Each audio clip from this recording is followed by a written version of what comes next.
अकोला जिल्ह्यातील बोरगाव मंजू हे गाव सर्वात मोठे मानले जाते. बोरगाव मंजू ग्रामपंचायत ही 17 सदस्यांची असून 2021च्या निवडणुकीमध्ये आता नवीन झालेले सरपंच व नवीन आलेले ग्रामविकास अधिकारी वसू हे बोरगाव मंजू गावामध्ये दुर्लक्ष करीत आहेत असे चित्र दिसून येते. 1 महिन्यापासून बोरगाव मंजू येथे गावांमध्ये पाणी मिळत नाही व नाल्यांची साफसफाई नाही. तसेच पाण्याच्या टाकीचा पाईप फुटलेला असून ग्रामपंचायतचे कर्मचारी इंगळे यांनी ग्रामसेवक सरपंच यांना वारंवार सांगितले, परंतु ग्रामसेवक व सरपंच हे गावात दुर्लक्ष करीत आहे असे नागरिक चर्चा करीत आहे. वारंवार सांगून सुद्धा 1 महिन्यापासून पाईप दुरुस्ती केलेला नाही. नागरिक पाण्यासाठी भटकत आहे. तसेच गोरगरिबांचे घरकुल हे 1 महिन्यापासून आलेले आहेत, तरी सुद्धा घरकुलाचा 3रा हप्ता 1.5 महिन्यापासून मिळाला नाही.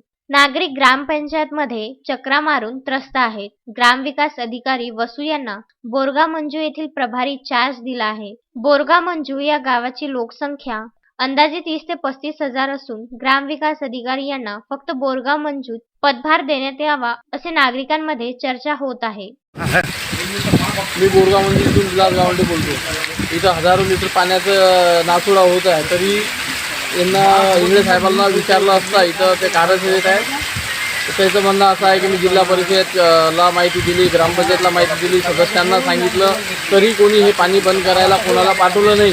तरी संबंधित अधिकाऱ्यांनी वॉटर सप्लाय डिपार्टमेंटनी याची नोंद घ्यावी, जेणेकरून लोकांच्या घरी 1-1 महिन्यापासून नळ येत नाही.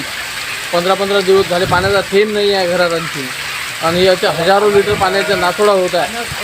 तरी संबंधित अधिकाऱ्यांनी याची नोंद घ्यावी. संतोष गवई, विदर्भ न्यूज, बोरगाव मंजू.